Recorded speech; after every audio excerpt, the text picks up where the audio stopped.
Hadirin wa hadirat yang dimuliakan oleh Allah Subhanahu wa taala. Selamat bermalam semua yang berteman.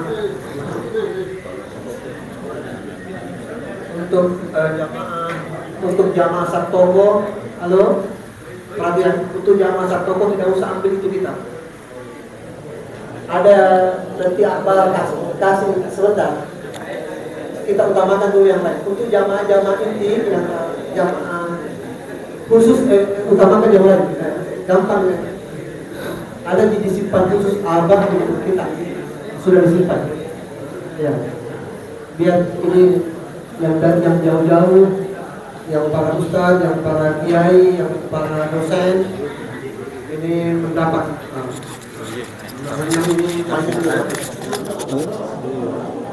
Beliau minta kitab satu. Minta kitab beliau, kitab satu.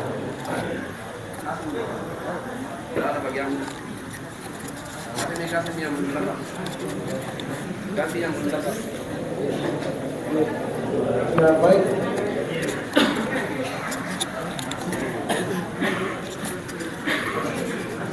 Pertama, memang dulu nanti anak sana. Biasanya jangan lupa apalagi jatuh dia dari bawah. Utamanya ibu jatuh siapa udah mau deh, kalau dulu mak deh. Selama ini kalau dulu nggak jatuh cerita, mau mulai pengajian atau cerita mau tahu di tadi mama itu. Saya juga di sini ada beberapa pimpinan pondok pesantren sini. Dan yang tadi sempat saya cerita di kendaraan di kereta, ada beberapa sahabat kita juga yang alumni dari Al-Azhar. Ada dari Ustaz, ada.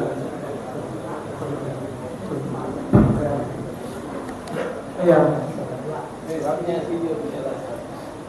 Ada di sini pimpinan pondok pesantren, Ustaz dari pondok pesantren Salafiyah Parape. Ada Al-Ikhlas Lapuku, ada Al-Ihsan Kenje,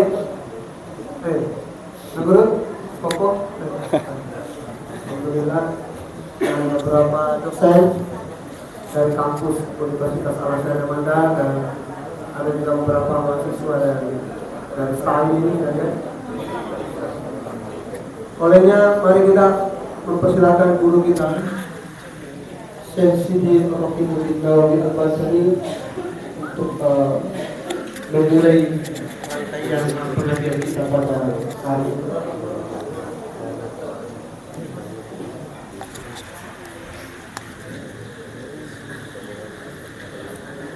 Dengan segala hormat kita silakan. Bismillahirrahmanirrahim. Assalamualaikum warahmatullahi wabarakatuh.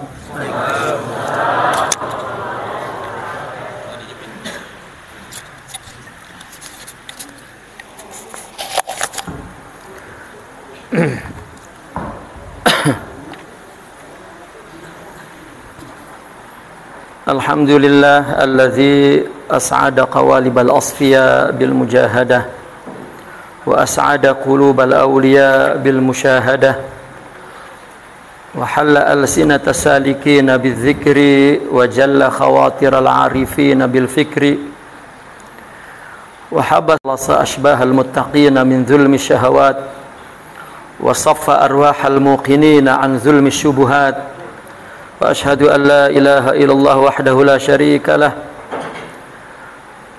rabbul ardina was samawat wa ashhadu anna sayyidana wa habibana muhammadan abduhu wa rasuluhu wa safiyyuhu min khalqihi wa khalilihi syafi'il khalaiq wa munjihim minal kurubat sallallahu alaihi wa ala alihi wa ashabihi al-mubawwi'ina bi suhbatihi a'la darajat amma ba'du. Pertama-tama yang kita muliakan guru kita Syekh Shibili, semoga beliau disehatkan badannya, dipanjangkan umurnya, senantiasa fi ridhahu wa rahmah. Dan sahibul bait Abah Kiai Zainal Abidin, dan juga Ustazuna Al-Ustaz Mas'ud Saleh, para alim, para kiai, asatidzah, muslimin muslimat yang berbahagia. Alhamdulillah, dengan dengan izin Allah, Al-Faqir dapat bersilaturahmi dan mengambil berkat daripada keluarga Syekhuna Syekh Sahabuddin, dan juga daripada jamaah yang hadir, min anfasikumut tahirah wa khutwatukum fil khair, natabarak bikum jami'an. Dan saya pun merasa bersyukur dapat menginjak tanah Makassar, dan juga daripada keluarga Mandar Goa, ya, di mana kami orang Banten itu sangat dekat dengan nama Makassar, ya, yaitu bermula daripada sejarah pengarang kitab ini, ya, Al-Waliyul Akbar Syekh Yusuf Al-Makassari Tajul Khalwati radhiyallahu anhu wa ardah wa rahmatuhu alaih, ya. Beliaulah yang mendekatkan hati dan jiwa orang-orang Banten dengan Makassar. Kebetulan saya punya ibu, nasabnya sampai ke Sultan Tirtayasa. Sultan Tirtayasa itulah kawan kepada Syekh Yusuf Makassari, kawan dan juga menantu, ya. Syekh Yusuf Makassari itu menikah dengan putri Sultan Ageng, kalau di Banten disebut Sultanul Kabir, ya, Syekh Ahmad Tirtayasa, Sultan Banten yang ke-5, ya. Dan juga Syekh Yusuf Makassari ini adalah qadhi, ya, yang memberi pengesahan atas segala keputusan yang diambil oleh pemerintah kesultanan, adalah pengesahannya di Syekh Yusuf Makassari. Di mukadimah ini saya menukil, ya, sejarah Syekh Yusuf Makassari, tetapi saya pindahkan ke dalam bahasa Arab. Saya tidak jumpa buku sejarah yang mungkin di sini ada, tetapi saya minta kawan-kawan cari di Google, ya, kemudian diringkas oleh kawan-kawan, baru saya ubah ke dalam bahasa Arab. Dan saya letakkan di mukadimah buku ini. Jadi di Banten, di sekitar wilayah kesultanan itu memang dipenuhi oleh orang-orang Makassar. Tapi saya tidak pernah dengar mereka berbahasa Bugis, ya, bahasa Makassar, ya. Mereka lidahnya sudah Banten, ya, sudah. Namun ketika saya ke Mesir juga bersama kawan-kawan yang berasal dari Mandar, dari Makassar, saya baru mendengar ada beberapa kata yang rupanya sama dengan Banten. Mungkin dulu pengaruh hubungan yang sangat kuat antara Kesultanan Banten dengan Kesultanan Goa. Syekh Yusuf Makassari di keluarga besar kami sangat dekat. Mungkin kalau mereka sembunyikan, karena kehadiran Syekh Yusuf Makassari justru membela kecemerlangan Banten, gitu. Dan ada sejarah hitam di situ, dan Syekh Yusuf Makassari lah yang membelanya. Kalau mereka tidak menyebutkan karena malu, mungkin, ya, malu. Terjadi sesuatu yang keliru, diperbaiki oleh Syekh Yusuf Makassari sebagai qadhi. Beliaulah yang memimpin perang saudara antara keluarga Kesultanan Banten melawan Belanda. Maka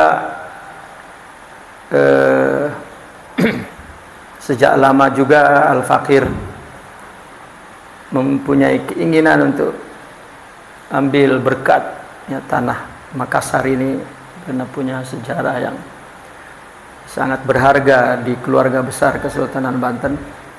Alhamdulillah,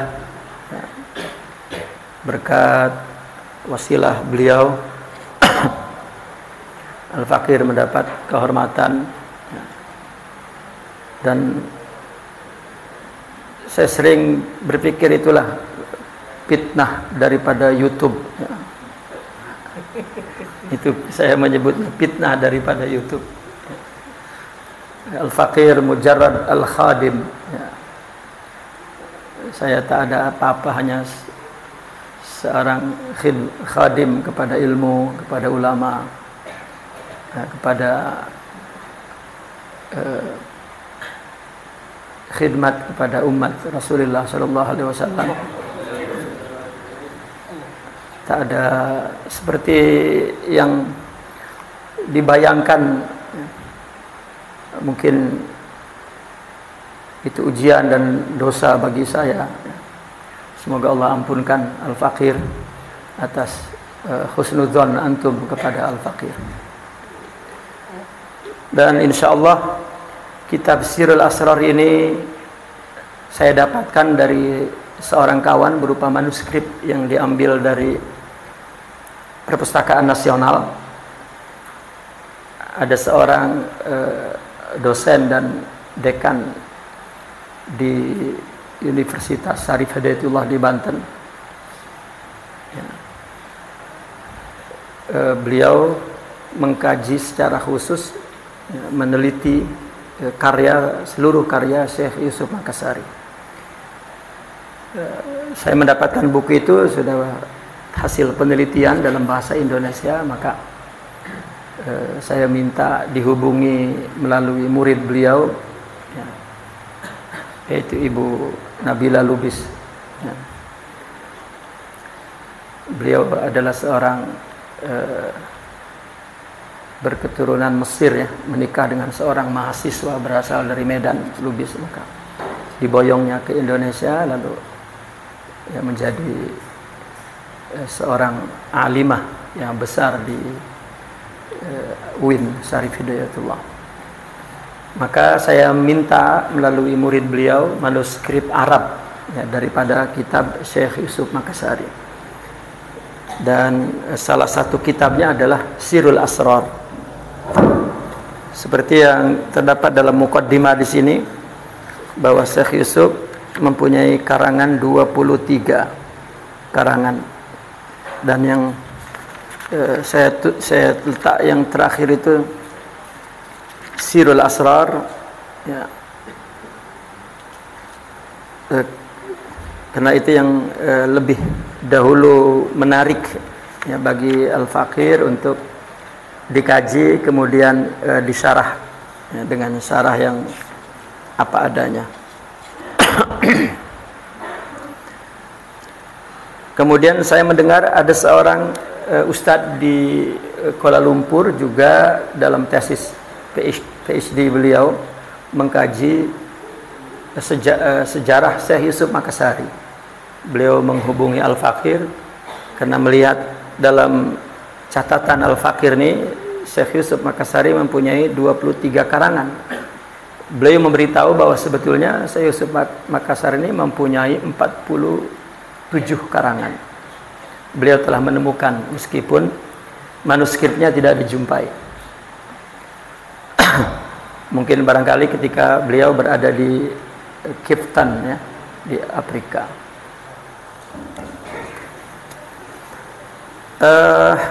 Saya tidak mengulas sejarah beliau, karena sejarahnya yang saya tulis ini justru yang langsung berkenaan dengan kehadiran Syekh Yusuf Makassari di keluarga Kesultanan Banten, sehingga beliau dibuang.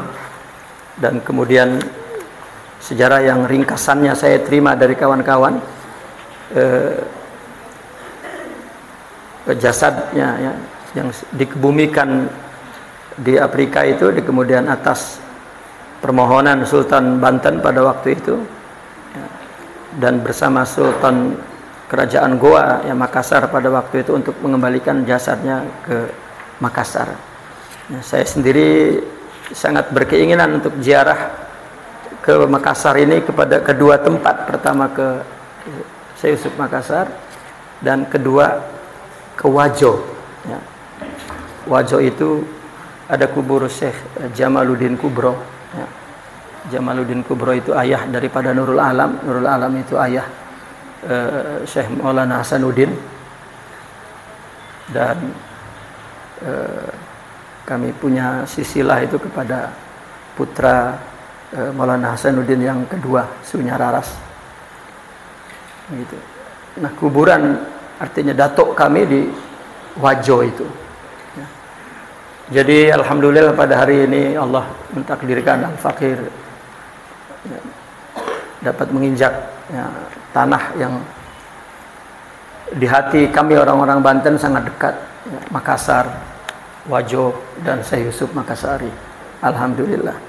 Bahkan yang sebenarnya Al-Fakir lah yang mendapat berkat daripada antum semua, dan itu merupakan kesyukuran ya, kami Al-Fakir kepada Allah Subhanahu wa taala. Kemudian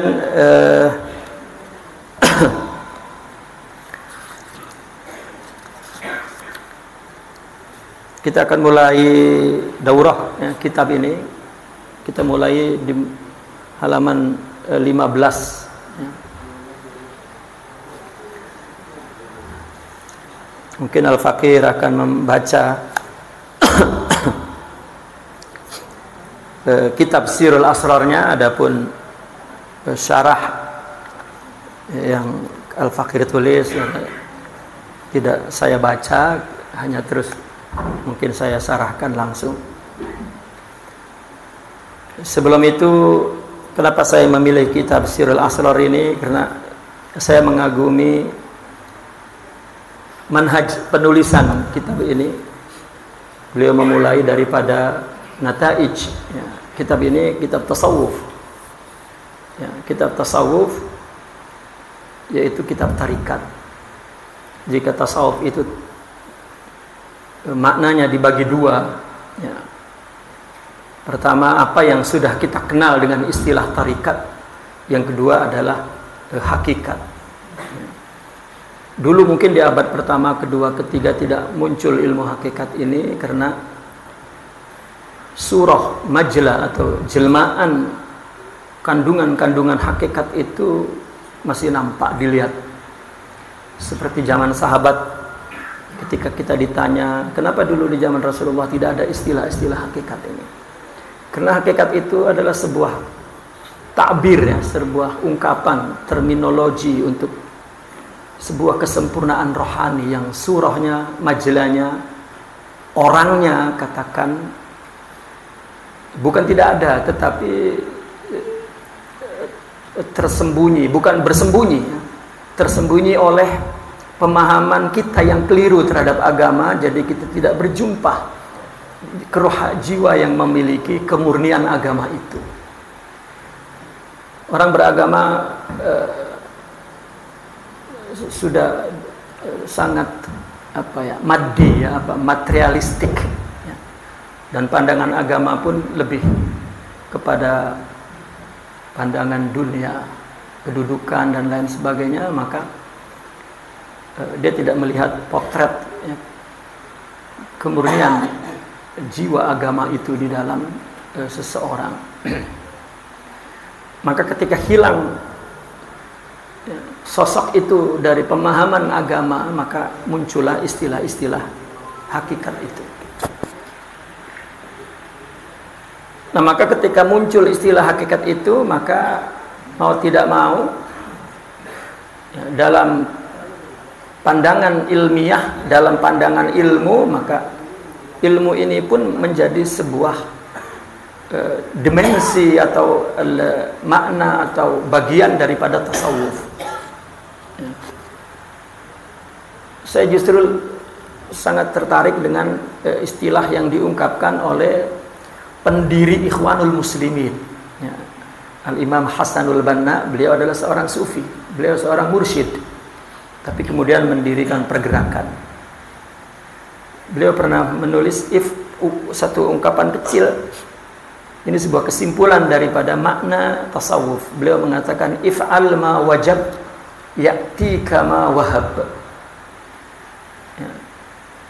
Ini menggambarkan dua makna tasawuf. Makna yang pertama, makna yang sudah kita pahami sebagai makna tarikat atau tazkiyah atau tarbiyah, mujahadah, muamalah.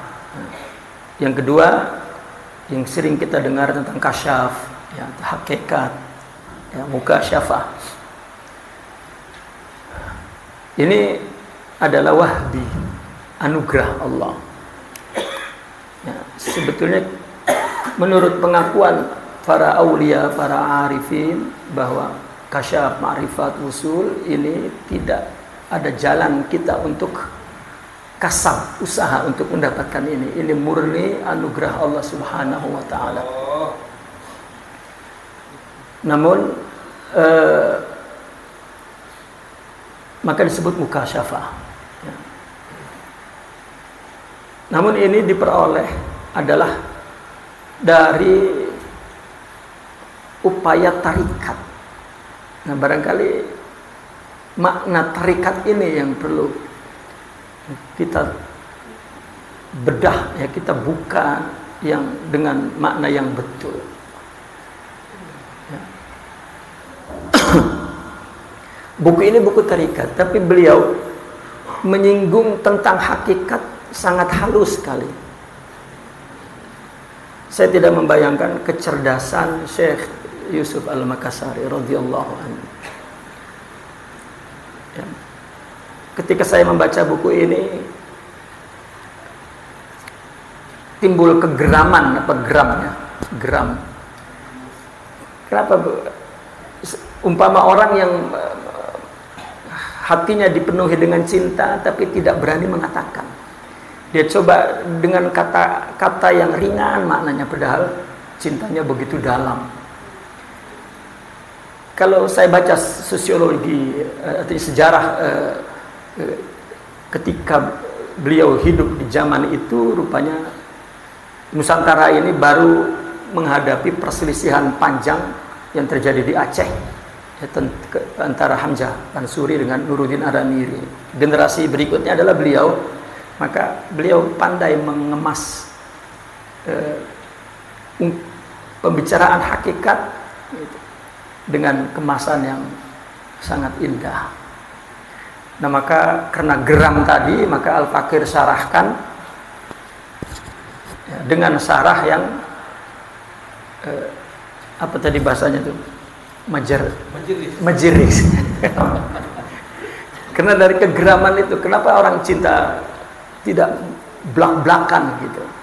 Maka dalam sarah itulah saya, kalau betul apa pemahaman saya terhadap kitab Sirrul Asrar ini, jadi saya luahkan ya, apa yang ingin diluahkan oleh ya, Syekh Masyayikhina Syekh Yusuf Makassari rahmatullahi alaihi.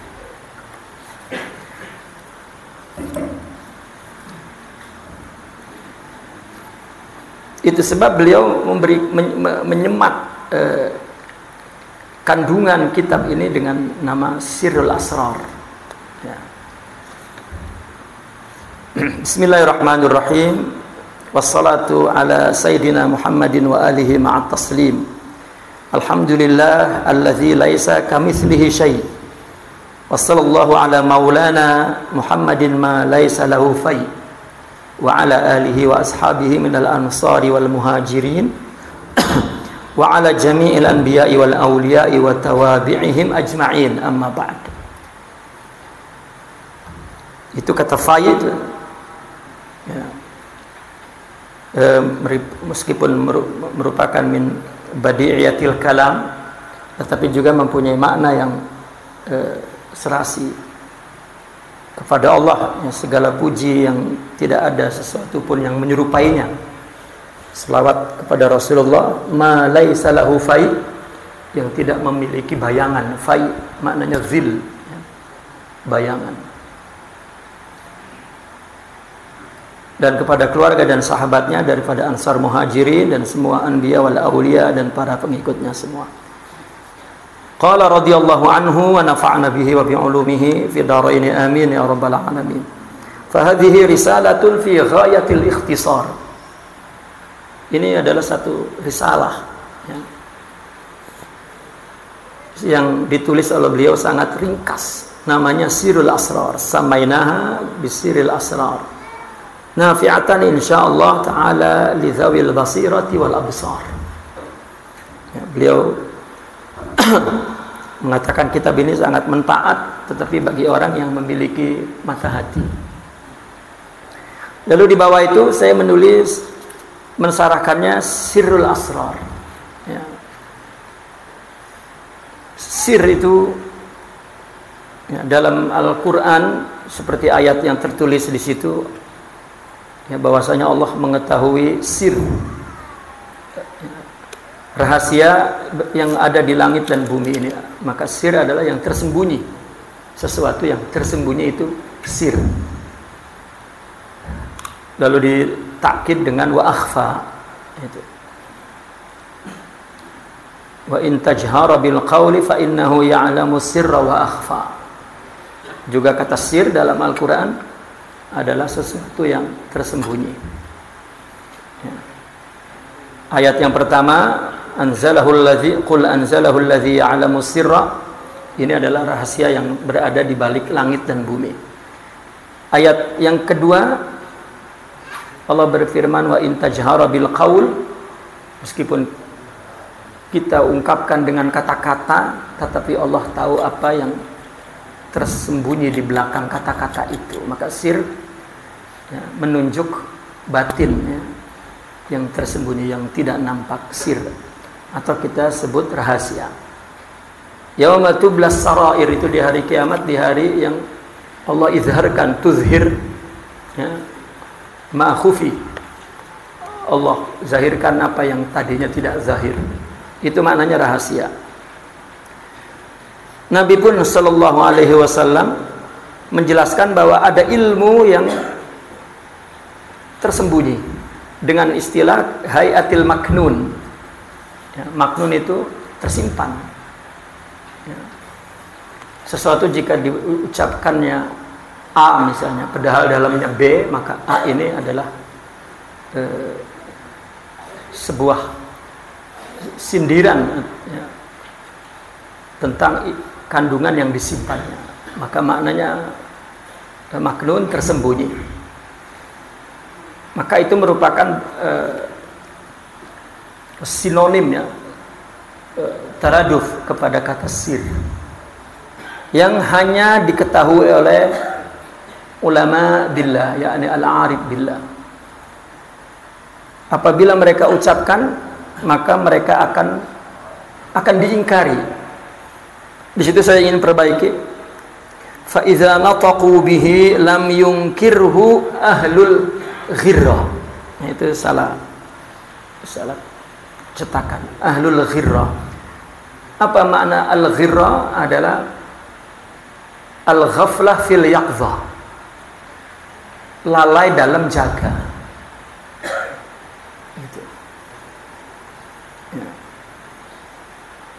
Lam yunkirhu ahlul ghirrah. Yaqza fil ghaflah. Ya, orang yang lalai dalam jaga atau jaga dalam lalai. Ahlul ghirrah. Orang yang tetap hatinya hidup meskipun dalam kelalaian. Itu.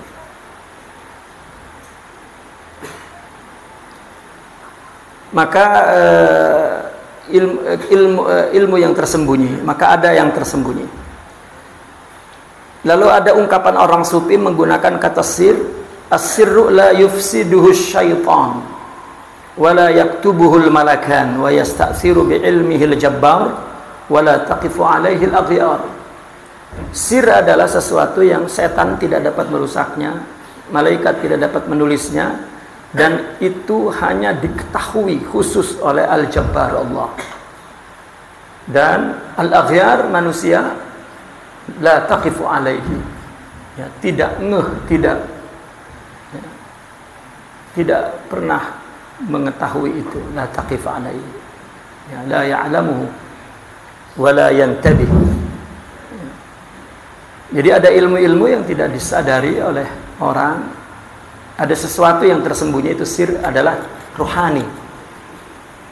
Makanya saya pernah mencontohkan, ya, saya sering mencontohkan seorang istri, ya, ketika mau marah dengan suami, jangan keluar dari lidah, karena lidah ini bagian daripada anggota amal, nanti tertulis oleh malaikat jadi buruk. Jadi kalau mau marah, tutup, marah aja dalam hati, itu malaikat nggak bisa nulis.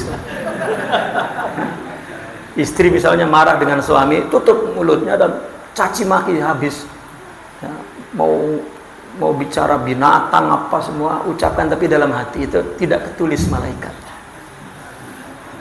Kalau terucap ketulis, karena itu yukhalifu syariah, ya, menyalahi agama dan akhlak.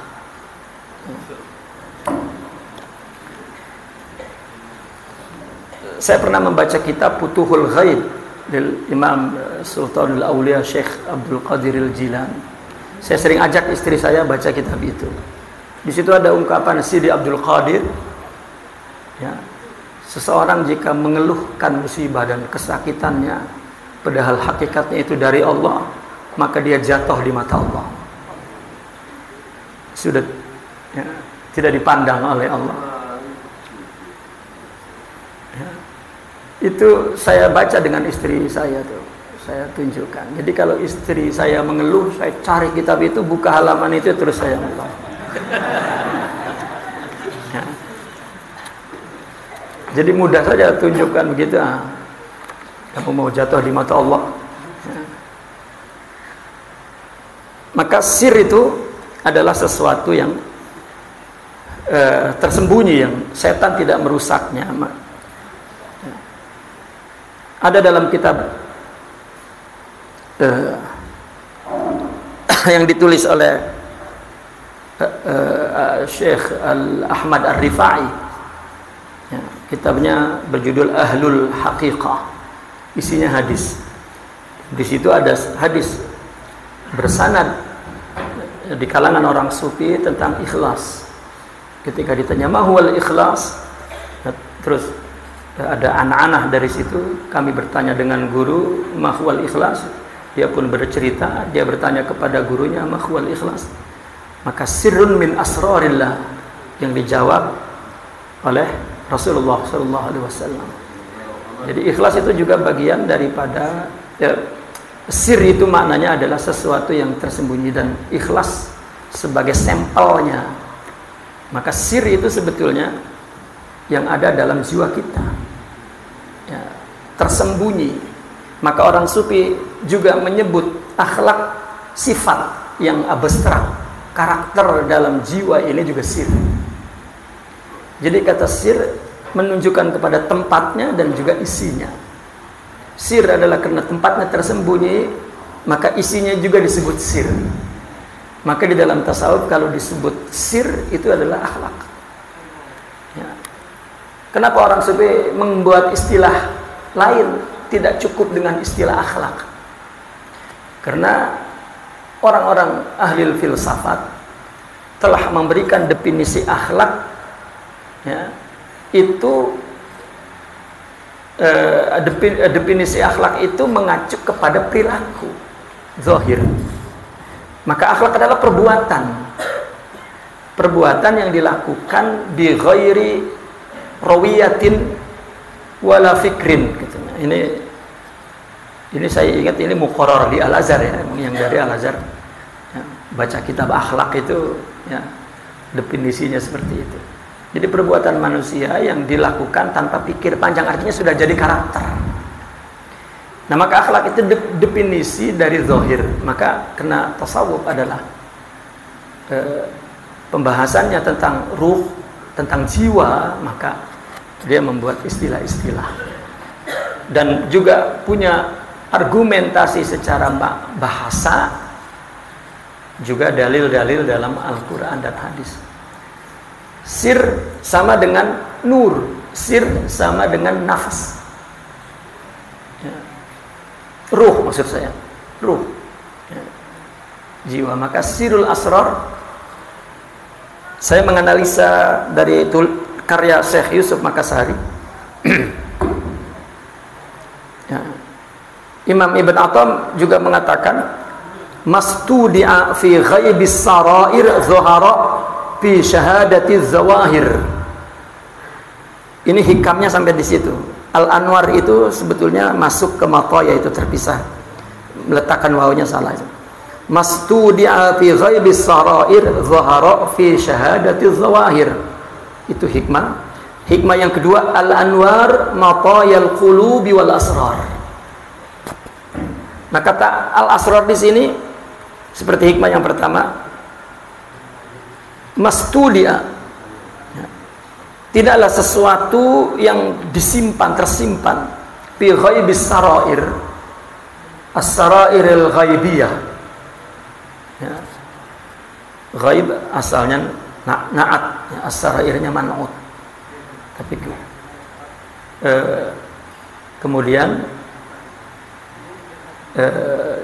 man'ut, na'atnya itu dijadikan idhofah, mudhaf.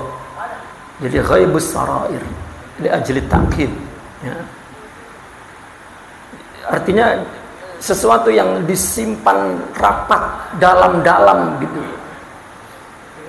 mesti muncul dalam perilaku zahir sebagai saksi apa yang terdapat dalam batinnya.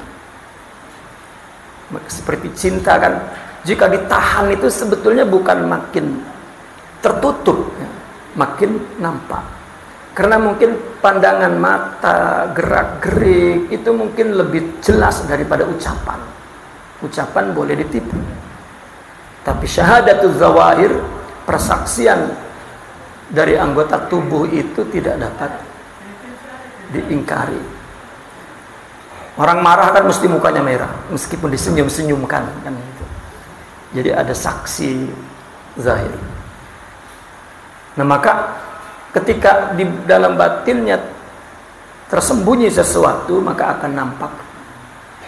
Nah, tasawuf itu bagaimana memperbaiki batinnya itu.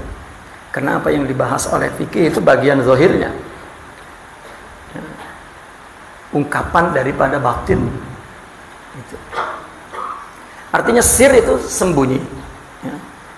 Maka secara bahasa pun asir ma yuktab, ya, sesuatu yang ditutup. Sir juga taradub, sinonim dengan kata al-asal. Karena yang muncul itu fara', itu ungkapan daripada asalnya.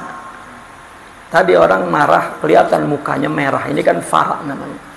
Asalnya adalah yang tersembunyi itu. Maka asir jadi sinonim kata al-asal. Wa jawfu kulli syai', batinnya, walubuh, intinya, dan ila akhirih, banyak di situ. Di dalam istilah hakikat sendiri, sir adalah latifatun muda'atun fil qalbi. Latif, sir itu adalah sesuatu yang halus, yang disimpan di dalam hati, jadi tidak kelihatan. Diumpamakan seperti ruh dalam tubuh, ruh kan tidak kelihatan, yang kelihatan tubuh. Bal al-top minhu, bahkan sir lebih halus lagi, karena sir adalah sifat ruh. Jika ruh saja dalam tubuh itu sudah tidak tampak, maka sifatnya tidak ada orang sufi menyebut melainkan sir. Kalau dia sebut nur, itu materinya lah, katakan nur, tapi bukan nur yang ada di zahir. Nur, meskipun sama-sama nur, tapi nur yang kita lihat oleh indera, ini materinya ya elektrik, ya. Tapi kalau nur yang ada di ruh, materi lain, benda lain, ya. Karena dia bercahaya, sehingga dia dapat melihat sesuatu yang gaib, yang gelap, ya, seperti melihat hakikat Allah pada diri manusia, ya. Nah, ini disebutnya sir, gitu. Karena sir ini menyingkap, melihat, kasyaf, maka disebut nur, seperti menyingkap, kelihatan sesuatu. Jika ada nur ya, yang tadinya gelap maka kelihatan. Jadi itu kata sir. Maka apa maksud daripada Syekh Yusuf di halaman 17 itu dibawa, wa rubbama aradal muallif bihadzal ism li risalati an yaftahallahu asrar as-suluk wa syuhud ala sirri salik. Jadi barangkali saya Yusuf menamakan sirrul asrar ya, itu sebuah doa. Semoga Allah membukakan asrar. Asrar itu jiwa ya.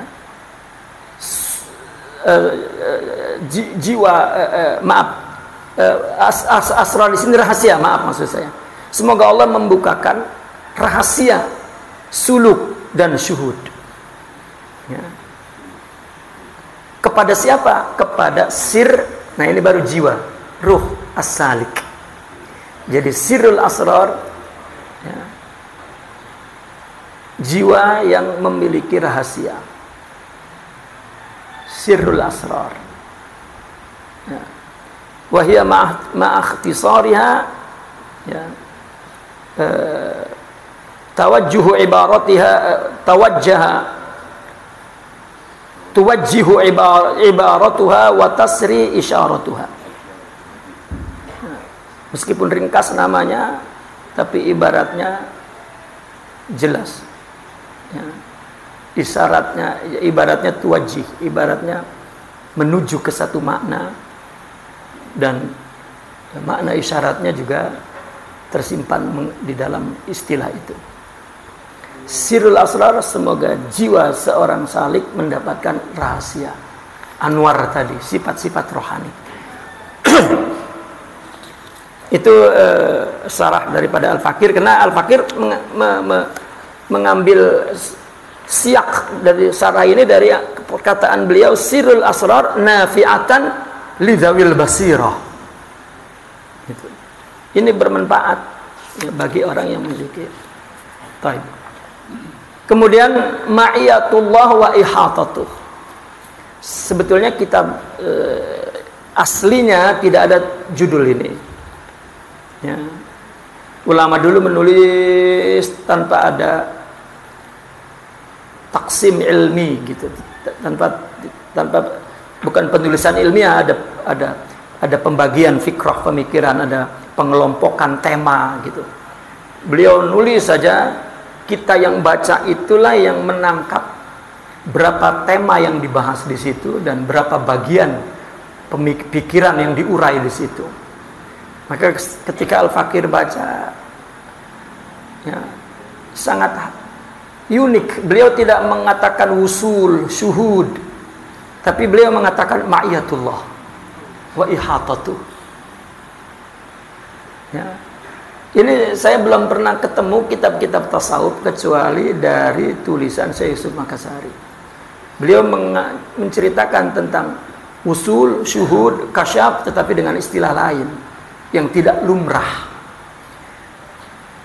Tidak lumrah menjadi sebuah istilah, tetapi dalam ungkapan selalu diungkap. Gitu. Ada dalam kitab-kitab seperti Imam Suhrawardi yang dibahas tentang ya ayyuhalladzina amanu taqullaha kunu ma'as-shadiqin. Nah di situ mereka orang-orang sepi menafsirkan tentang kata kunu dan ma'a. Kunu kainunah ma'a ma'iyah. Gitu. Nah ketika saya baca kitab Sidi Yusuf Makassari, maka Allah ya, beliau halus sekali sehingga buku ini tidak mempan kritik. Padahal berbicara tema yang sama yang sedang dihujani kritik, tapi buku ini muncul ya, indah tanpa kritik. Ya, tak tahu sarah saya ini mungkin kena kritik juga karena majeris tadi, majeris.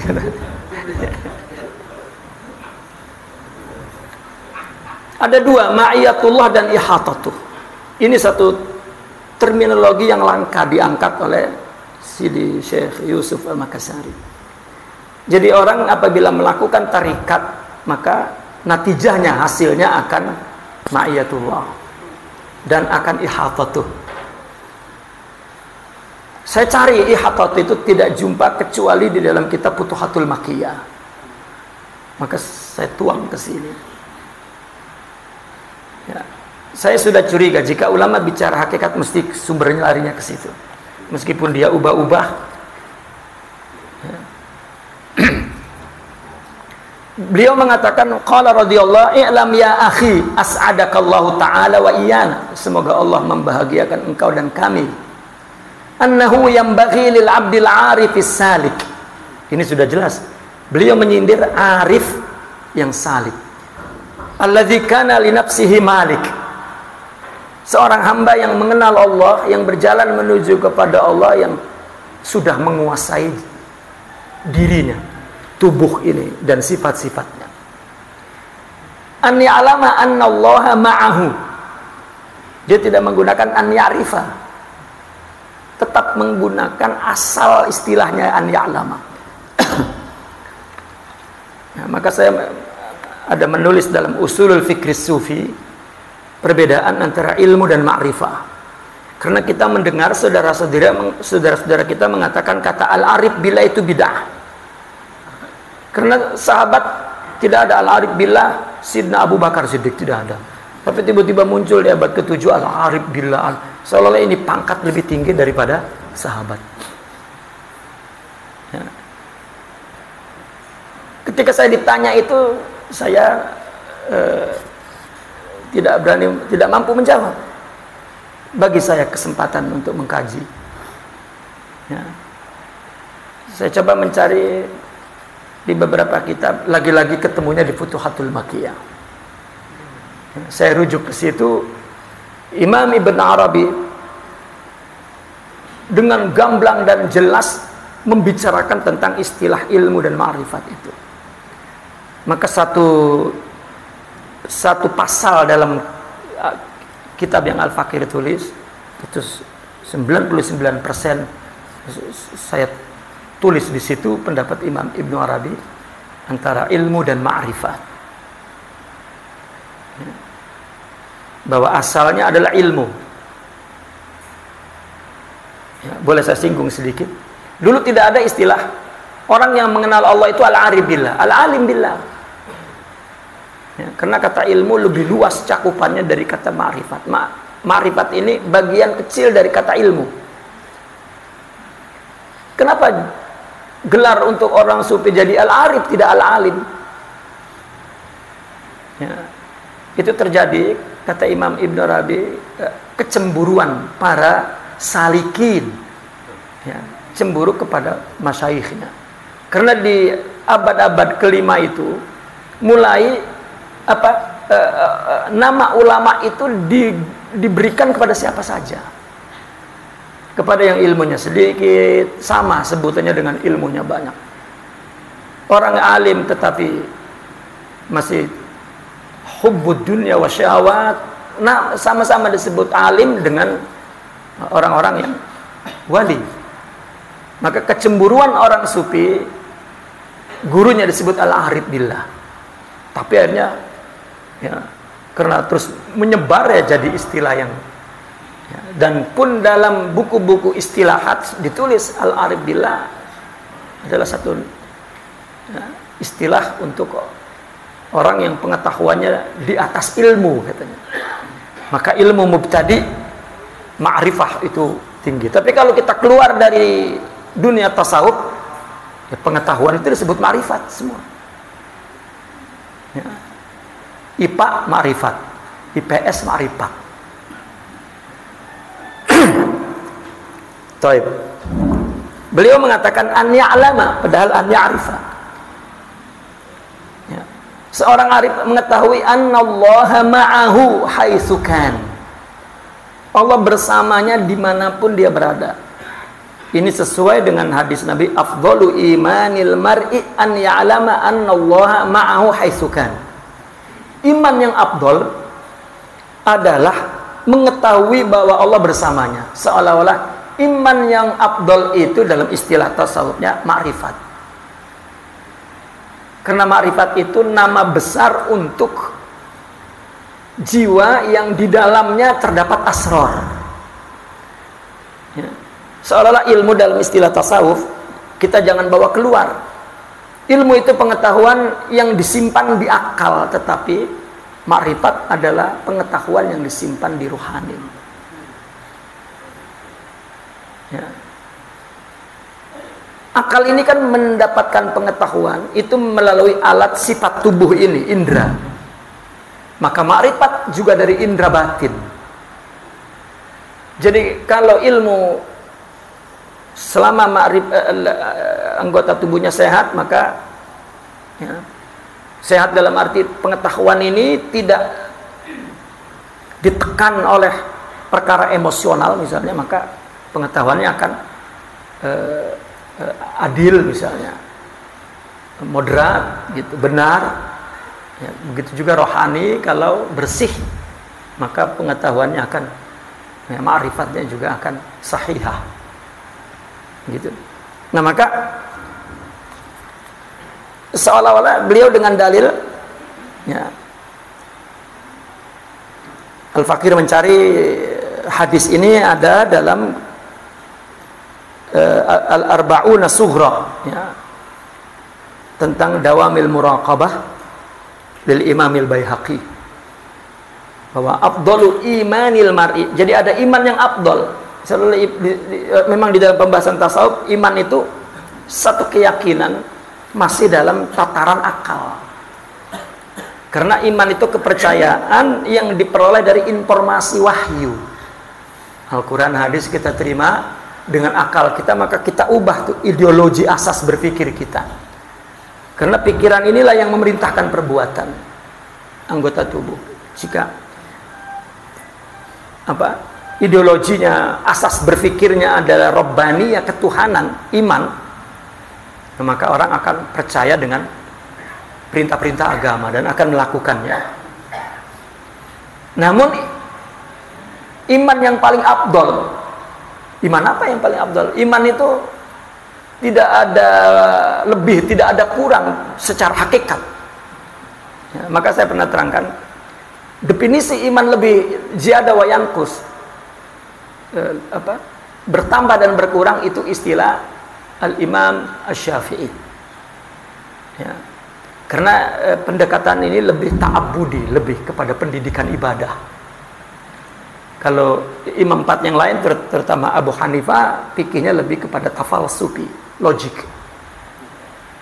Itu maka iman tidak boleh ditafsirkan kemana-mana gitu. Iman adalah ada di hati, hakikatnya. Jadi iman kita dengan wali pun sama, iman yang asal. Percaya kepada Allah tidak boleh lebih. Kalau kita mengatakan saya percaya sedikit-sedikit dengan Allah, kafir, Pak. Tidak boleh. Ya, itu fitrah disebutnya kan. Gitu. Nah fitrah itu karena bendanya cahaya, maka yang ditambah terangnya. Ya, Imam Syafi'i mengatakan ziyadah wa yanqus, yazid wa yanqus, bertambah dan berkurang, bukan hakikatnya.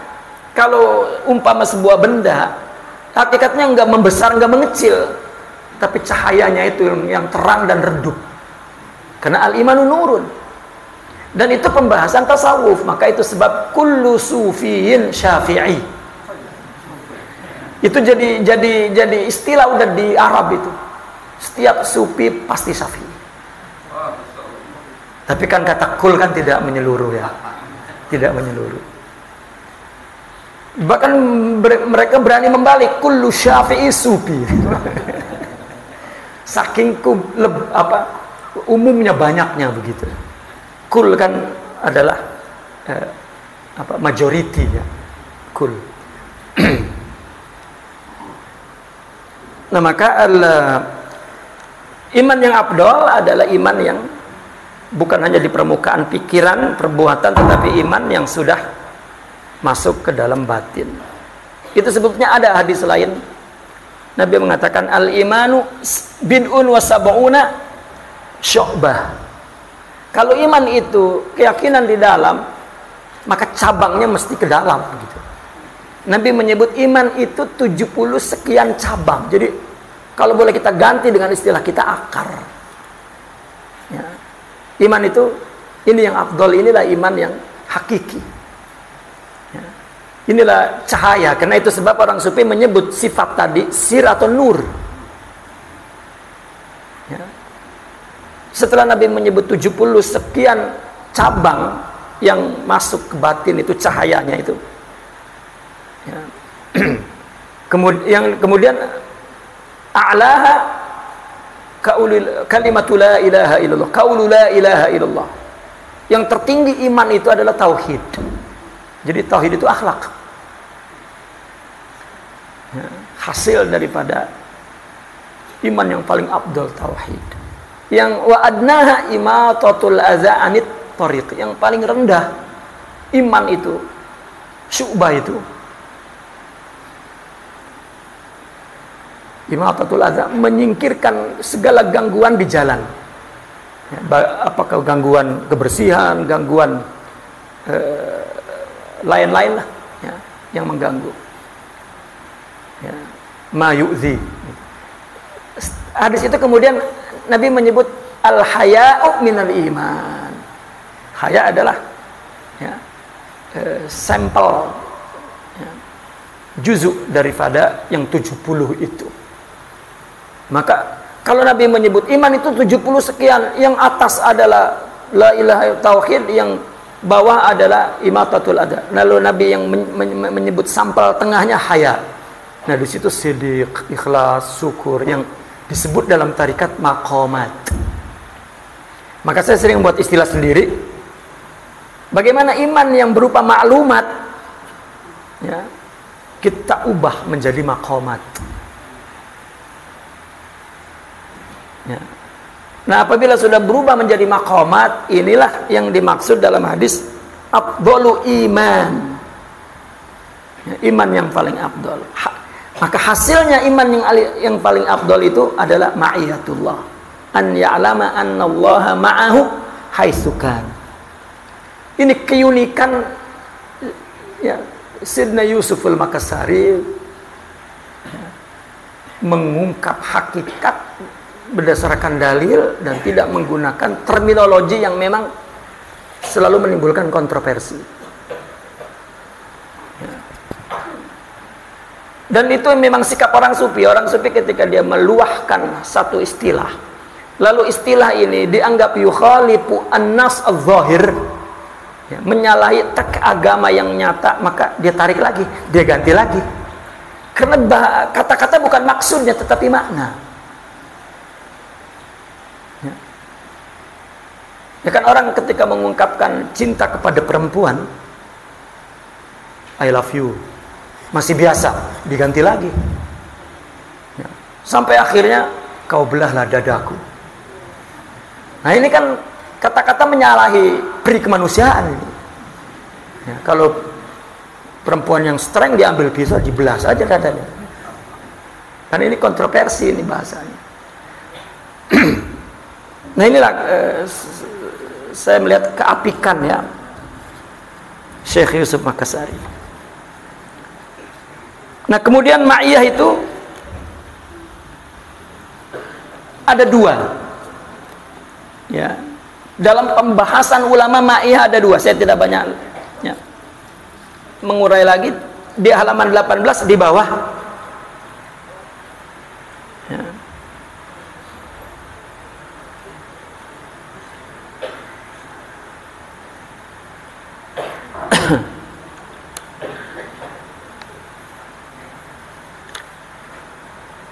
Bukan, halaman 20 ya.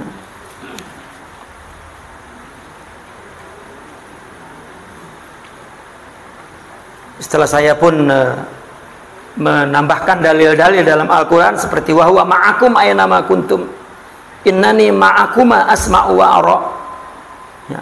Kana Allahu wa lam yakun ma'ahu syai ya. Itu juga kata ma'a di situ. Karena Allah ada, walam yakun tidak ada, syai'un ya, sesuatu apapun, maka selain Allah tidak punya sifat ada. Karena walam yakun syai', sesuatu tidak ada ma'ahu. Ya. Kalau bahasa kita ya ma'ahu, barang-barang Allah itu tidak ada kata ada tuh. Ya.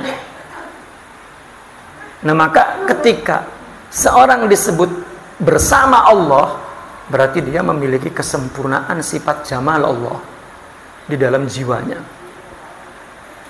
Ya. Ini yang sering dituduh orang sufi hulul katanya. Allah masuk ke dadanya.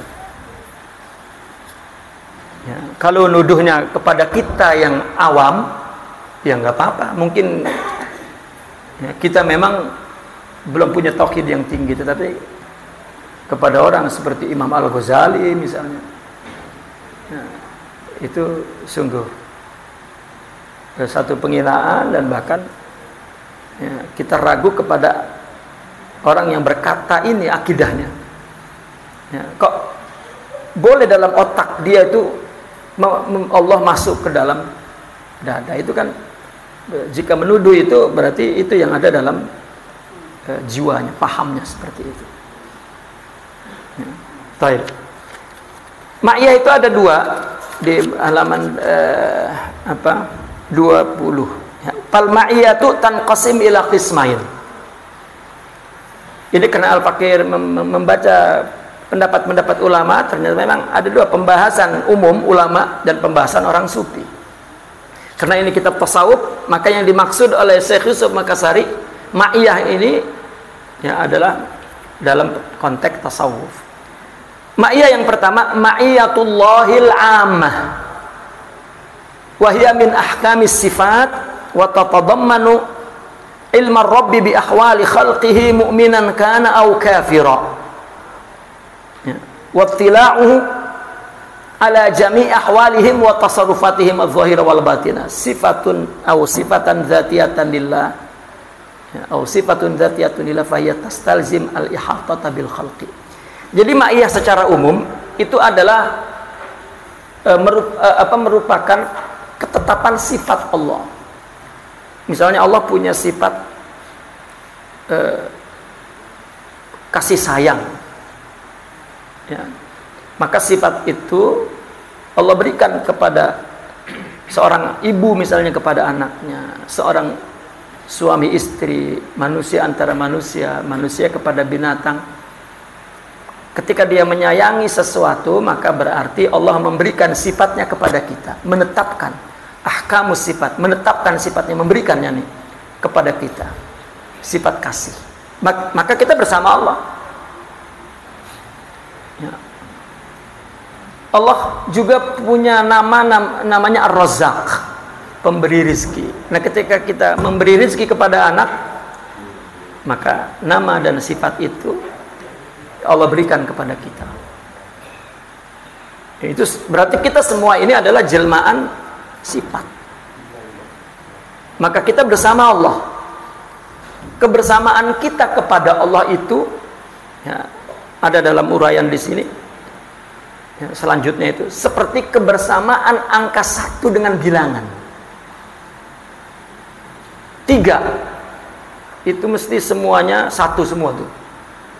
Ada tidak bilangan tidak menyertai angka 1? Tidak ada. Ya. 2. Yang tidak ada malah 2, yang ada 1 2 kali. Ya. Kalau saya mengatakan ini 2, ya, kalau saya tambah, maka apa namanya? Saya tahu ini 3, tapi sebut saja. Apa namanya ini? 3. Kenapa Anda merubah pikiran Anda kepada 3 setelah saya tambah 1? Yang Anda saksikan 3 atau 1? 1. Atau ini, maaf, ini apa? 1. Mana 2? Saya ngasih 1. Kenapa 3 di pikiran Anda? Padahal yang Anda lihat 1. Nah, ini 2, 3, 4 bilangan itu jelmaan. Ya. Yang menyertainya adalah 1, 1, 1, 1. Maka kita ini menjelma, satu persatu sifat kita adalah sifat Allah. Jadi sebetulnya tanpa disadari kita bersama Allah. Ini kebersamaan umum yang tidak disadari. Maka kata Imam Yusuf, baru mereka yang menguasai dirinya, nafsunya, baru menyadari bahwa Allah bersamanya. Nah, kapan menyadarinya? Apabila sifat rohaninya sempurna. Kalau tubuh sudah sempurna. Karena itu sebab ma'iyatullah secara umum kepada tubuh ini, itu kepada semua makhluk, kafiran atau muslimah. Itu sebab bermanusia sama tubuhnya dengan kita, maka haram disakiti walau kana kafir. Menyakiti dia, menyakiti penciptanya. Tidak apa-apa, ini orang kafir. Ya. Murka Allah. Murka. Kan dia kafir. Ya. Kalau tidak ada gelap, maka terang apa sebutannya? Itu kan hikmah. Kenapa kita tidak berpikir, bersyukur Allah takdirkan kita menjadi umat Rasulullah Sallallahu Alaihi Wasallam, melupakan yang lainnya sudah. Kenapa ada orang kafir? Allah, ya. Kenapa muncul itu? Itu artinya dia tidak tahu kemuliaan takdir yang Allah tetapkan kepada kita sebagai umat Rasulullah Sallallahu Alaihi Wasallam, ya, yang disebut umat kasih. Ya, mestinya orang-orang kafir itu berada dalam pelukan kasih kita. Ya. Ya. Bukan takbir terus diserang gitu ya.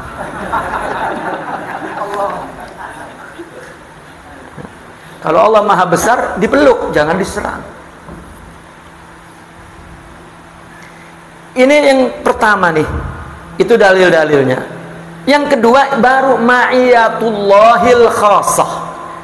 Ma'iyatullahil amma ini ya kepada tubuh manusia secara umum. Karena juga sifat kasih itu, sifat-sifat Allah semua timbul dari sifat kasih. Dan sifat kasih saja Allah bagi dua, ada Ar-Rahman, ada Ar-Rahim. Ya. Allah punya sifat kasih. Ketika Allah jelmakan, ya, ketika Allah jelmakan, nama Allah dua, nama kasih itu. Padahal sifat kasih tunggal. Tapi ketika sudah Allah terbitkan, Allah, ya, dua namanya, Ar-Rahman, Ar-Rahim. Ar-Rahman ini adalah Allah Maha Pengasih kepada semua makhluk, termasuk kafir.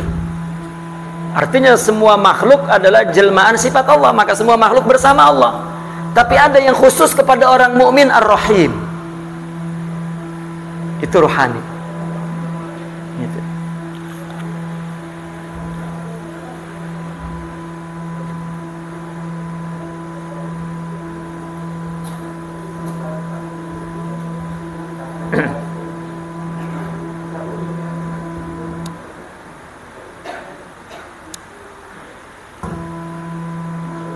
Ini saya matikan, mati nih. Mati kan. Beri trouble di yang ini, trouble. Ada mic-nya sekarang. Ada juga spidol papan tulis kami siapkan di sini. Oke. Ya, sifat kasih itu satu. Sifat, ya seperti seorang ibu kan punya kasih sayang kepada anak. Hanya satu kasih sayang itu. Ya, tetapi sifat kasih sayang itu terbit bisa jadi dua, satu belai, satu cubit. Ya, seorang emak cubit anaknya itu bukan keluar dari sifat benci, tapi dari sifat sayang. Belai juga begitu. Ya. Tapi mungkin orang jika terlampau marah kepada yang dikasihi mungkin membelai. Ya, membelai. Coba misalnya seorang ibu tuh, seorang istri, suaminya nikah lagi misal, mesti dibelai-belai itu suaminya tuh. Padahal istrinya sangat marah tuh, bang, dibelai. Ya. Artinya sifat kasih itu satu, tetapi keluarnya dua. Ar-Rahman, makanya disebut dua nama. Ar-Rahman itu untuk umum. Ini berarti sifat Allah bersama semua makhluk. Kedua, Ar-Rahim. Ya.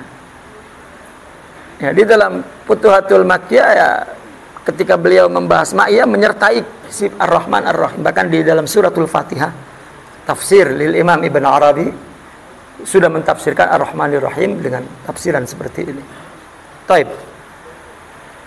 Jadi apa itu ma'iyatullah al-khassa itu? Wa hiya ikhtisasu li ahli taqwa wal ihsan minal anbiya'i wal awliya bisyuhud. Ini spesial untuk orang-orang yang takwa. Ahli takwa dan ahli ihsan. Terdiri daripada para nabi dan para wali. Apa spesial, apa syuhud, khusus syuhud. Dengan ma'iyah ini, dengan ma'iyah khusus ini, itu yang membuat dia syuhud. Yang membuat dia menyaksikan bahwa semua adalah min ahkami sifatillah, min majlas sifat, min tanazzuli as-sifat, min zuhuris sifat, wa ta'yin birruhi minhu, dan ada dukungan rohani dari Allah. Roh di sini adalah sifat-sifat rohani. Ya, seperti Nabi mengatakan kepada Sidna Hasan ketika beliau membalas syair orang kafir itu. Ya. Ruhul Qudus tu'ayyiduk, katanya. Jadi ada pertolongan dari Allah Subhanahu wa taala. Ini dalilnya la tahzan innallaha ma'ana. Ini kepada ucapan Rasulullah dalam kisah bersama Sidna Abu Bakar dalam goa. La tahzan innallaha ma'ana. Maka kebersamaan Allah itu menghilangkan hazan. Ala inna awliya Allah la khawfun alaihim wa la hum yahzanun. Itu. Isbiru innallaha ma'as sabirin.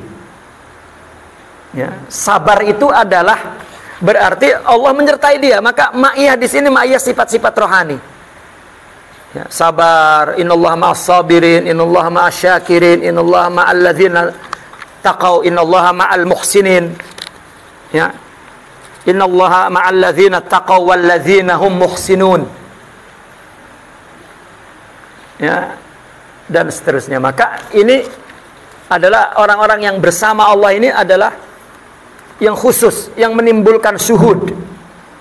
Ya, yang menimbulkan ma'rifat, kasyaf adalah kebersamaan sifat sempurna. Nah, itu kaitannya terus yang dengan cinta itu kan, itu sama sebetulnya asal temanya itu Allah. Ya. Maka orang, kata beliau, iman yang paling tinggi adalah an ya'lama annallaha ma'ahu haitsukan. Ya, ini adalah syuhud.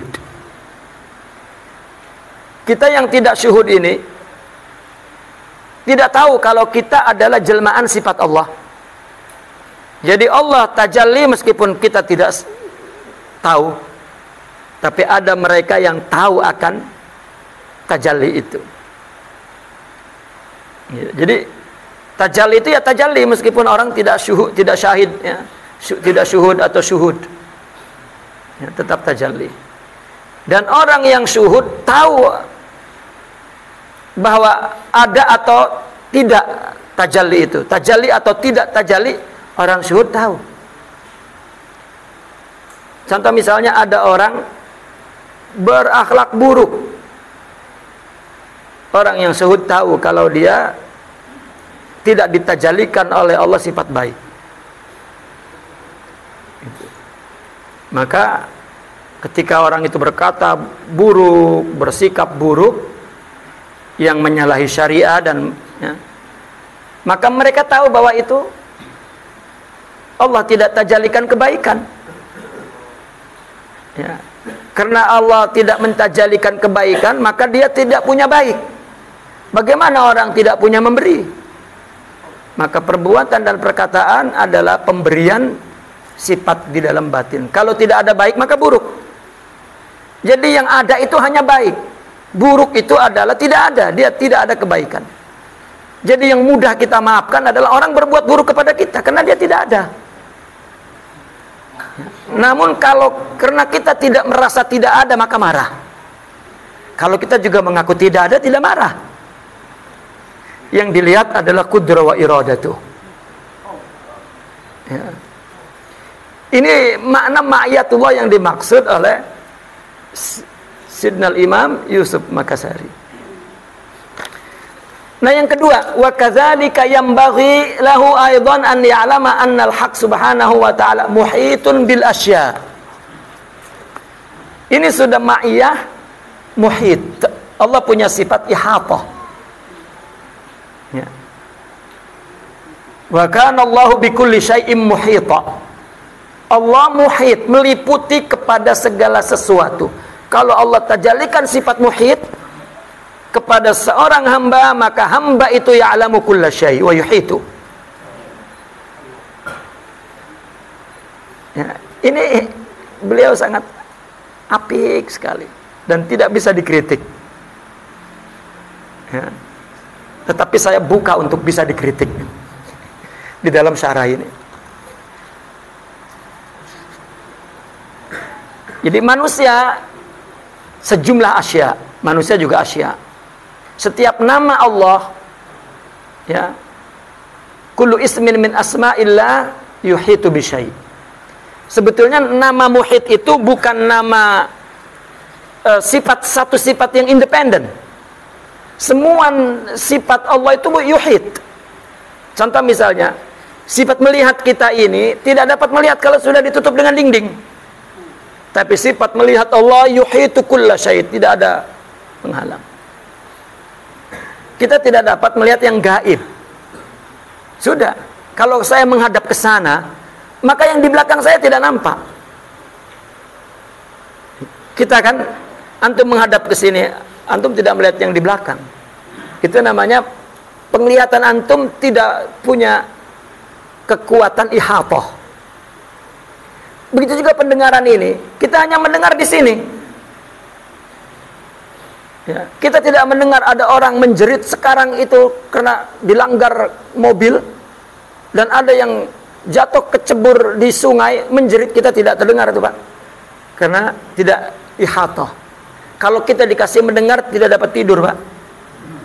Ya, tiap hari kita terkejut dengan suara yang kita dengar tanpa batas. Nah, beliau ini mengatakan orang yang sudah menguasai nafsunya mempunyai sifat ihatah. Kenapa tidak suhur saja? Pakai ihatah gitu. Dan ini langka. Pembahasan ihatah ini adalah pembahasan di dalam kitab ilmu kalam, tapi tidak sampai setajam itu. Namun pembahasan itu ada dalam orang sufi. Taib.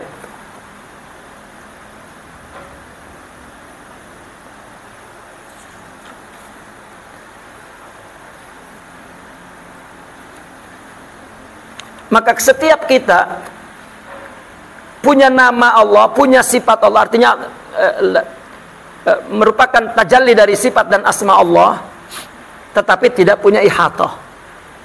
Ya. Seolah-olah ihatah itu sifat tersendiri, padahal tidak. Semua sifat Allah ihatah kulla syai'. Sehingga namanya disebut muhit. Ya. Taib. Seperti ayat ini, wa kana Allahu bikulli syai'in muhita. Kalau kepada segala sesuatu berarti melihat, mendengar, mengatur, semua sifat itu muhit. Begitu tafsirannya. Nah, kita pun sebagai jelmaannya punya sifat-sifat itu, tetapi tidak ihatah. Nah, kalau dibuka ihatahnya itu syuhud. Nah, maka di dalam halaman 24, wa man tajalla alaihil muhit bit tajallil khas ahata bi riayatihi wa inayatihi wa rububiyatihi wa bi kulli karamati man tajalla asmaul husna. Ya, fayumajjiduhu wa yukrimuhu wa yu'izzuhu bihaq wa yumakkinuhu wa yu'allimuhu wa yuqaddiruhu bima lam ya'lam ghairuhu minal bashar. Nah, kalau Allah tajallikan sifat muhit khusus, maka Allah meliputinya kepada orang yang ditajallikan itu dengan riayahnya, dengan inayahnya. Apa? Dengan Allah berikan, anugerahkan sifat-sifat rohani. Ya. Orang sufi menggunakan istilah riayah, inayah. Dari kata riayah, inayah, himayah, hifaz, itu makna yang sama. Tapi orang sufi mengambil dari kata yang sinonim ini, inayah, dijadikan terminologi untuk mereka. Dan ini punya dalil. Ya. Iyyaka na'budu wa iyyaka nasta'in wasta'inu bis-sabri was-shalah. Ya. Maka inayah diambil. Dan kata inayah ini juga disepakati oleh ulama mutakallimin. Inayah adalah pertolongan Allah. Jadi kalau kita punya musibah, misalnya jatuh sakit misalnya, ya, atau musibah apalah, ya, kepada harta, kepada nyawa, kepada badan kita, kepada, ya, kita minta pertolongan inayah kan dari Allah. Itu jangan kita berpikir musibah ini akan kembali, gitu. Tetapi Allah memberikan pertolongan, kita diberi sabar, kita diberi ridho, kita diberi qanaah, kita diberi zuhud. Itu inayah dari Allah. Ya. Maka dimonopoli oleh orang sufi, inayah itu adalah anugerah rohani, hakikat iman. Itu inayah. Nah, maka saya gunakan di sini, ketika Allah tajallikan sifat nama muhit atau sifat ihatah, maka berarti Allah meliputi dengan inayahnya, ya, dengan segala kemuliaan, ya, tajalli nama-nama Allah itu, maka Allah memuliakannya, menghormatinya dan lain sebagainya, menghargainya, ya, yang tidak diketahui oleh orang. Wallahu ja'ala ibadahul mustafin al-akhyar lahumul ihatah. Maka Allah menjadikan hamba-hamba pilihannya memiliki ihatah itu. Bikulli ma yumkin lil mumkin an yuhita bihi minal ilmi wal qudrah wa ta'sir bil ilmi bi syu'uni salahil ibad. Ya. Ihatah ini adalah dengan segala kemungkinan, ya, kepada yang mungkin diliputi oleh ilmu, kudrah, taksir, ya, atau pengaruh ilmu untuk memperbaiki hamba. Kenapa para wali itu mempunyai pengetahuannya, mempunyai pengaruh besar dalam memperbaiki orang? Karena ihatah itu, ya, ilmunya, kudrahnya. Wa aqdaruhum alal mu'jizah, alal mu'jizatil azimah allati yatasarrafuna biha bil mawjud kal ihya wal imatah. Ini bukan imatah, imatah pakai tak, ya, salah, lawan daripada mati. Ihya wa imatata. Au tasarrufin fi jabalin, ini tentang karomat, ya, itu juga ihatah. Seperti mereka mengetahui sesuatu yang telah lalu, mengetahui sesuatu yang akan datang. Itu kan ilmunya, ya, dibuka kekuatan ihatahnya itu, cakupannya itu dibuka, ya. Seperti misalnya orang melakukan tarbiyah tazkiyah, orang 20 tahun, dia 2 tahun sudah jadi. Itu kan ihatah namanya, ya. Dan sebenarnya semua makhluk dapat ihatah, ya. Namun mereka yang sempurna itulah min auliyaih. Nah, beliau menyimpulkan bahwa seorang yang telah menguasai nafsunya, ini kan berarti tarbiyah, tazkiyah, tasfiyah, maka dia akan bersama Allah secara khusus, ya, dan akan mempunyai kemampuan ihatah, syuhud, ya. Sehingga orang-orang mereka punya kashful ghaib, menyingkap yang gaib. Tapi menyingkap yang gaib ini bukan mengetahui nasib orang. Itu dukun namanya. Tidak ada yang tahu nasib itu. Ya, menyingkap yang gaib adalah menyingkap bahwa apapun yang terjadi ini dari yang maha gaib. Alladzina yu'minuna bil ghaib. Ya. Mereka imannya bukan ke tahap berfikir, tetapi tahap yashhadunal ghaib. Anta abudallah ka'annaka tarah, itu syuhud. Berarti dia yakshiful ghaib. Ya.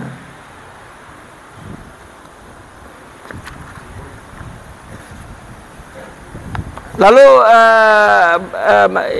Syekh Yusuf Makassari membuat dialog sendiri ya. Fa in qulta, kalau kamu berkata, artinya kalau kamu bertanya, kaifa kana Allah subhanahu wa ta'ala ma'ana wa annahu muhitun bina aidan. Bagaimana Allah bersama kita? Bagaimana Allah meliputi kita? Wa kaifa kanat suratu tilkal ma'iyah wa tilkal ihatah. Bagaimana gambaran yang jelas tentang makna ma'iyah dan ihatah itu? Wa qad asura fahmu dzalik fi qulubina. Ya, ini susah dipahami. Wa kaifa fi adainal ma'rifata bidzalik. Bagaimana kita mengetahuinya? Kita pengen tahu bagaimana Allah itu bersama kita dan meliputi kita. Wa huwa subhanahu wa ta'ala laisa kamitslihi syai' wa in kana huwa lahu kullu syai'. Ya. Sedangkan Allah katanya tidak ada sesuatu yang menyerupainya. Bagaimana bisa sama? Dan Allah juga yang memiliki segala sesuatu. Wa kana huwa lahu kullu syai'. Li'anna Allah Ta'ala ma lahu had wala jiha wala hasar wala misal wala syakl. Ya, ini terus beliau bahas kepada ilmu kalam ya. Ya, itu saya melihat ini kepandaian beliau. Kenapa bicara tentang tasawuf? Pergi ke sana. Gitu. Ya, kecerdikan beliau. Ini diungkap dalam bentuk pertanyaan. Seolah-olah yang nanya tidak percaya bahwa ada orang yang bisa bersama Allah. Ada orang yang bisa memiliki sifat ihatah. Tapi pertanyaannya pertanyaan yang logik. Bagaimana Allah bersama kita? Kalau aku dan engkau misalnya kita ini boleh bersama Allah kan? Gimana bersama? Nah ini kan pertanyaan akal. Ya. Tapi di sarahnya tadi sudah kita duluin bahwa kebersamaan itu adalah min ahkamis sifat. Itu bukan min ahkamis sifat, itu bukan pembahasan tasawuf, itu masih pembahasan teologi itu. Ya.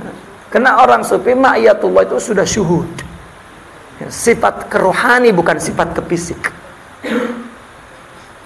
Nah, ketika mereka punya syuhud, maka melihat apapun pada diri manusia dia melihat satu itu. Ya. Meskipun otaknya dia kata 7, tapi tetap yang disaksikan 1. Nah, sekarang saya tanya dengan antum, 1 itu ada berapa? Ya 1. Ya. Tetapi kenapa ada 7 kali? Apakah ada 71?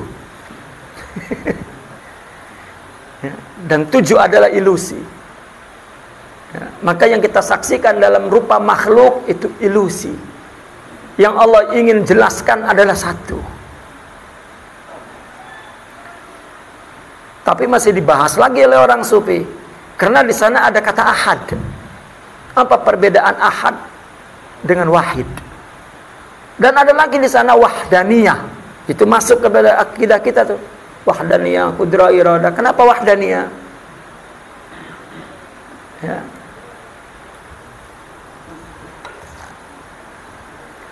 Kalau itu dibahas ini nanti nggak hatam-hatam nih.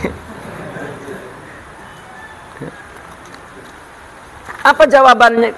Kita lewatin jawabannya. Kata beliau, qultu, maka aku jawab, jami'u ma zakarta minal kalami sahihah. Ya kalau memang pertanyaannya seperti yang kamu katakan benar. Khaira anna ma'rifata dzalik wajib alaina bimujarradil iman. Ya. Namun mengetahui semua itu, ya, bahwa Allah bersama kita itu wajib.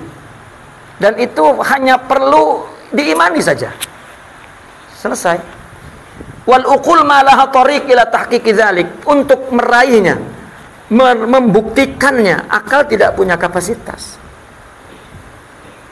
Ya tadi akal itu hanya ngelihat 7. Tapi batin kita melihat 1. Ya, maka ketika tadi sudah begini saya tambah tuh 1, maka di akal kita ini 4. Gitu. Padahal yang kita saksikan dalam batin kita 1. Ya. Jadi yang punya diri itu hanya 1. 2, 3, 4, 5, 6, 7 itu tidak ada hakikat dirinya itu. Ya. Taib. Summa iza asura alaika fahmu dzalik fanadribu lakal jumlah darbal misl. Kalau susah dipahami saya buat secara ringkas perumpamaannya. Yakunu taqriban li fahmik, agar mendekatkan pemahaman kamu insyaallah. Wa huwa anna Allah Ta'ala yakunu ma'iyatuhu ta'ala ma'ana wa ihatatuhu subhanahu bina kama'iyatil mausuf ma'as sifatih. Nah, beliau ma'iyah diumpamakan antara sifat dan mausuf. Ya. Sekarang kalau saya tanya misalnya kepada kita ini, ya, kamu ada. Ya. Ada ini kan mausuf. Ada. Coba ada kamu itu tunjukkan ke saya. Yang antum bawa itu sifat-sifat itu. Ya. Mana ada? Ini yang mana kan? Maka susunan semua. Nah sekarang kita lihat, melihat sifat, mendengar sifat, bicara sifat, memukul sifat, bergerak sifat, berpikir sifat. Sifat kan tidak kelihatan. Kenapa jadi kelihatan? Ini mata, ini telinga, ini ada. Tetapi ada itu sendiri mana?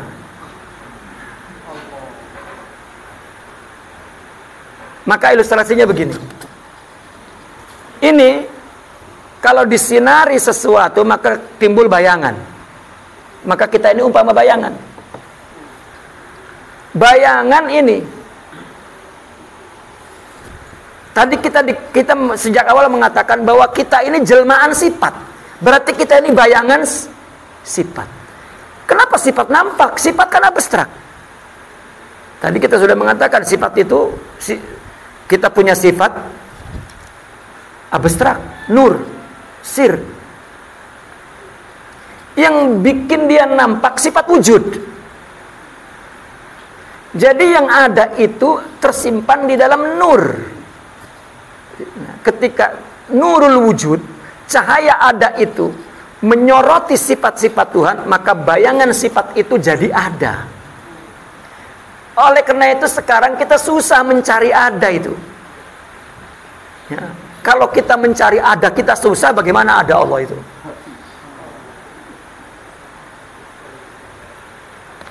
Ya. Itu sebab orang sufi mengatakan wihdatul wujud. Ya. Mau marah gimana wihdatul wujud? Wong ada itu hanya Allah. Maka bayangan sifat-sifat yang ada oleh sifat ada ini maka jadi maujud. Nah sekarang saya ada bayangannya, maka saya tanya antum, itu bayangan siapa? Tentu bayangan Rahimuddin. Gitu. Dia independen atau apa? Dia independen atau tidak? Tidak, dia tidak independen. Dia tidak berdiri sendiri. Maka berdiri dengan saya. Itu. Nah kalau ditanya, saya itu Rahimuddin itu atau mana? Bukan saya. Tetapi itu bayangan saya atau bayangan yang lain? Bayangan saya. Jadi bayangan itu bukan aku, tapi dia bukan selain aku. Ya. Nah maka jika kamu susah memahami itu, pahamilah sifat dengan mausuf. Di sarahnya itu, saya tulis semua sarah itu. Saya membuat pengumpamaan antara ibadah dengan tauhid, antara ibadah dengan iman. Ya. Iman tidak nampak, ya. Tetapi dia boleh menampakkan di wujud ibadah. Sholat, kata Nabi, kalau ada orang pergi ke masjid, saksikan dia orang beriman, karena ibadah ini jelmaan iman. Karena iman gak kelihatan, yang kelihatan ibadah. Mungkin ibadahnya bisa ditiru, imannya kan tidak. Ya. Itu sifat dan mausuf. Itulah Allah bersama kita. Seolah-olah beliau ingin menjelaskan, tetapi mainnya di ilmu kalam, padahal yang ingin diungkapkan adalah ilmu hakikat, ya, antara sifat dan mausuf. Kan orang ahli kalam kan hanya sampai sifat mausuf. Di dalam kalam, di dalam mazhab Asy'ariyah dulu mengatakan sifat itu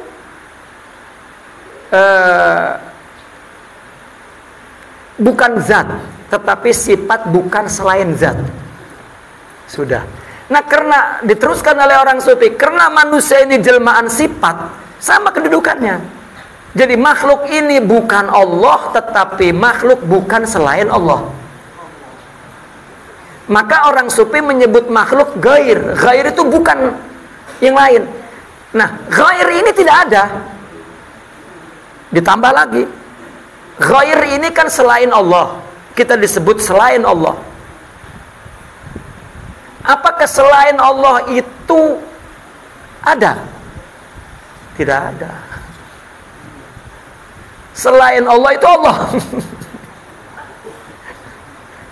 Allah. Ini bayangan. Ini aku, ini bukan aku, kan bukan itu ghair. Ya. Misalnya hadza ana wa hadza ghairi. Ya. Nah sekarang kalau ana wujud, saya ada, apakah ghairi itu ada? Ini ma'iyah. Tapi beliau bijak, ya. Jadi orang yang memang tidak punya concern kepada tasawuf, lewat saja. Oh ya ma'iyah, sudah selesai. Yang punya konsep, ini bukan ini yang dijelaskan, ya.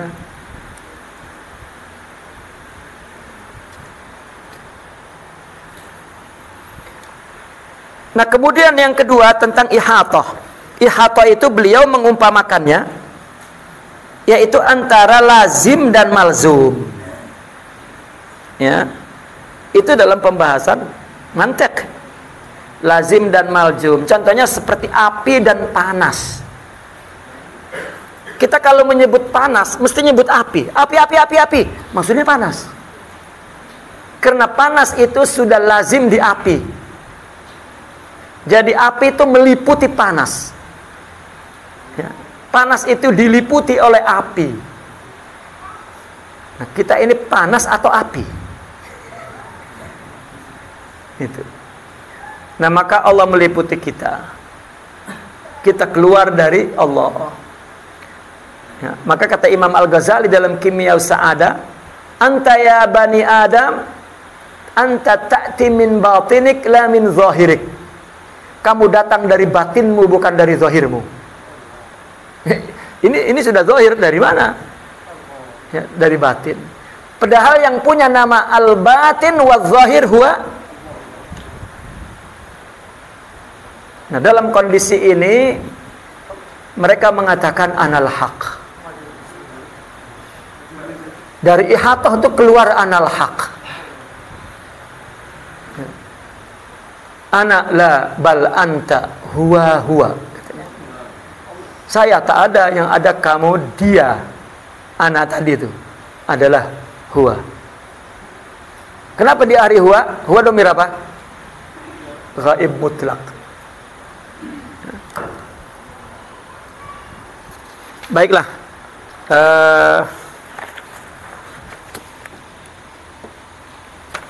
Kita sampai jam 11 ya. Sampai jam 11 dan kita selesai juga pembahasan ya, satu pembahasan ma'iyatullah dan ihatatuh. Diakhiri dengan ungkapan beliau halaman 30. Kenapa saya mengungkapkan menjawab dengan jawaban itu, kata beliau? Kenapa saya menjawabnya dengan sifat mausuf dan lazim malzum?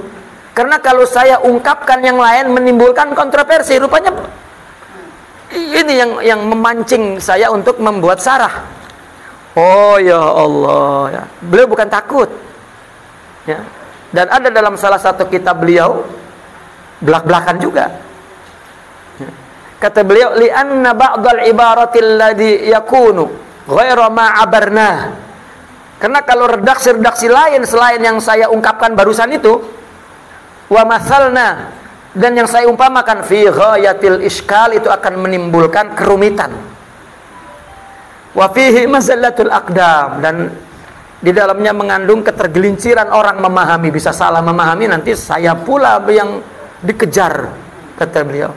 Wa kam minallahi waqa'u fi i'tiqadi madhhabil hululiyah. Berapa banyak yang salah memahami jatuh kepada aliran hulul wal ilhad dan ateis bisababil ibarat wa satahatil awliya ya.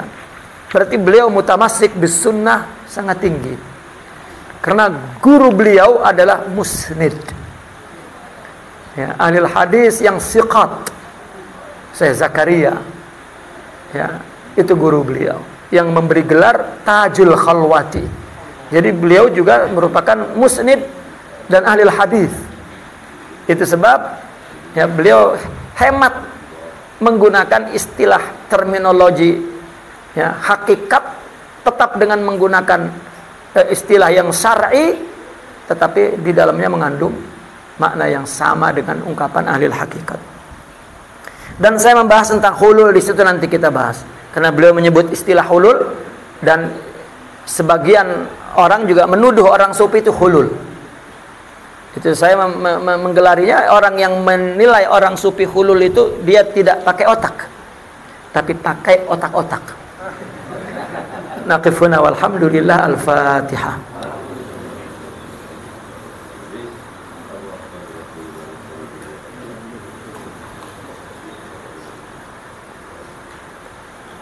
Allahumma salli ala sayyidina Muhammadin wa ala alihi wa sahbihi wa barik wa sallim.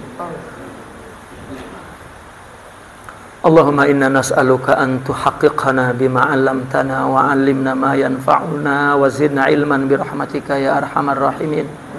Inna nas'aluka an tuhaqqiqana bima 'allamtana wa 'allimna ma yanfa'una wa zidna ilman bi rahmatika ya arhamar rahimin.